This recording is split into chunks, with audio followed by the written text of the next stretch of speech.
What up, Screen Fiends? I'm GB, and you're tuned in to Headz TV, where we like to discuss all the wonderful things appearing on your movie and your TV screens.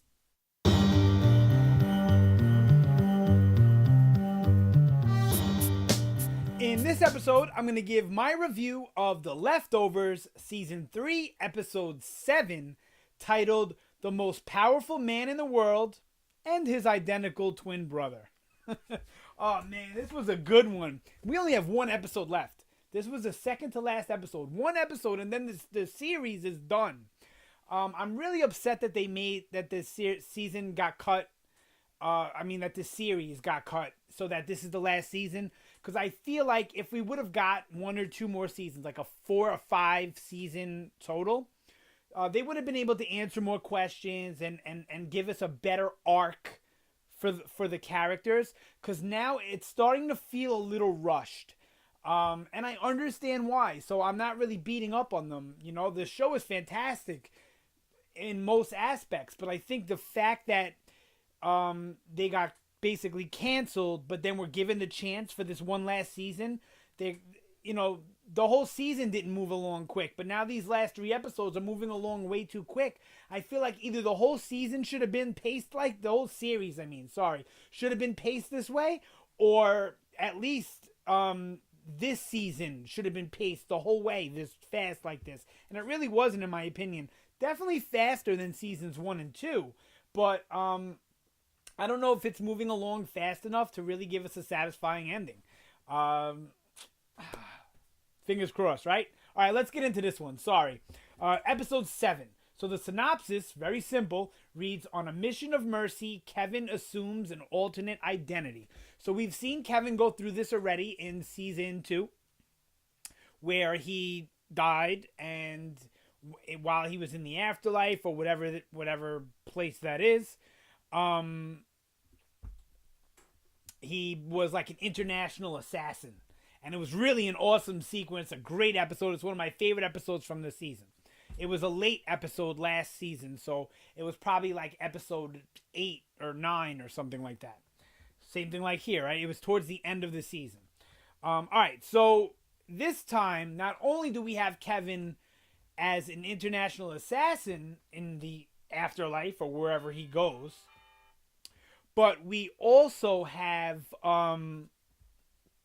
him as the president of the United States. And it's crazy because clean shaven Kevin from last season is the international assassin still, and then bearded Jesus Kevin is the president, who's supposed to be starting like a nuclear war.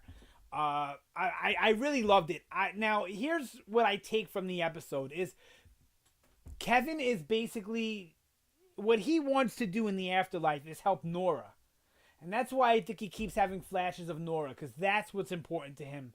Not all this other shit that he's there supposedly for. He could care less about finding that lady's kids. I don't think he really cares about finding the song. He does it to appease his father, you know. As far as Evie goes, if he had to go out and search for Evie, I don't think he would have done it. But because she comes to him, you get what I'm saying?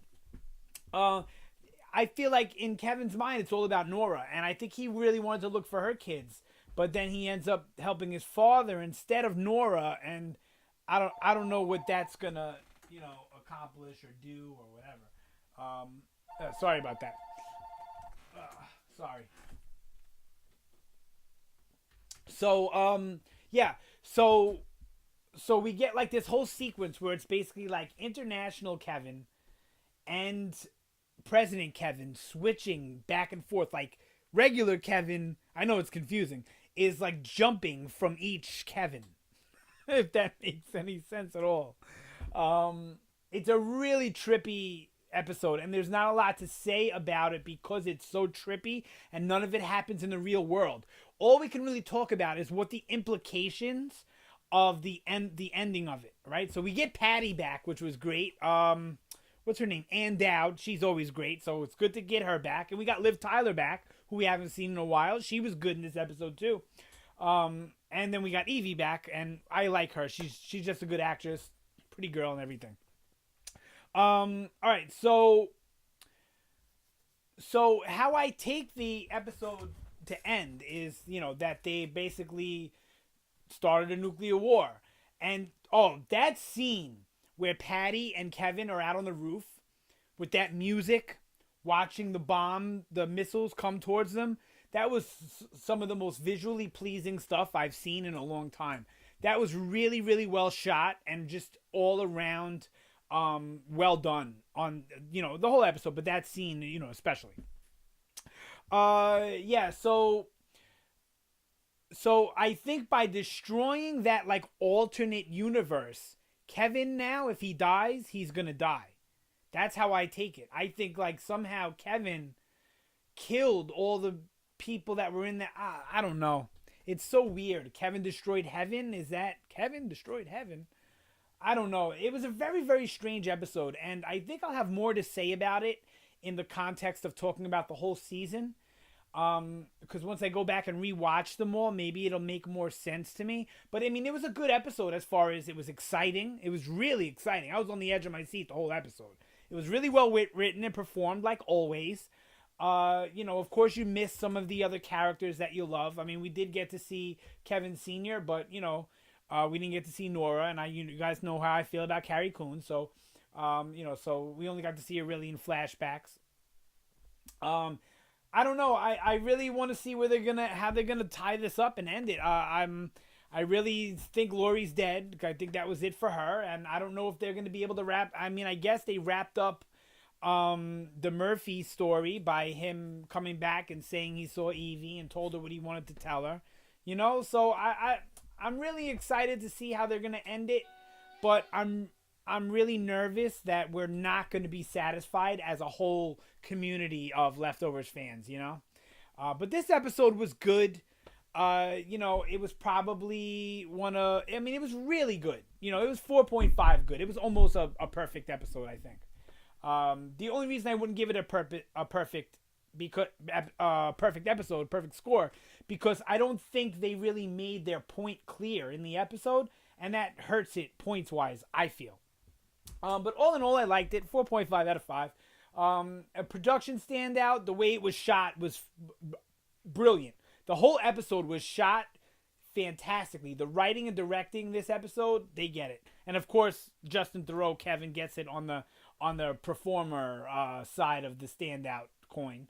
My favorite thing of the episode, the whole episode, the way it was structured, how when they looked in a reflection, they flip-flopped from Kevin to Kevin. I like that. That was my favorite part of the episode. My least favorite was not getting to see, some of our favorites. Whenever it's focused, certain shows I can deal with it. Other shows, it bothers me a little. The Leftovers doesn't really bother me that much, but being it's the last season and we're coming to a close, one episode left, you want to spend more time with the characters and see more of an arc with each of them, but all in all, it was a good episode. Sound off down below. Let me know what you thought about The Leftovers Season 3, Episode 7. Let me know what your thoughts are for the final season, how it's been shaping out, and how you think it's going to shape out in the end. And definitely comment on the video, good, bads, and ugly. Any criticism is good criticism in my book. It all helps. That's it for this one. Thank you so much for watching. Always appreciated. You guys have a great day, and I will see you next time.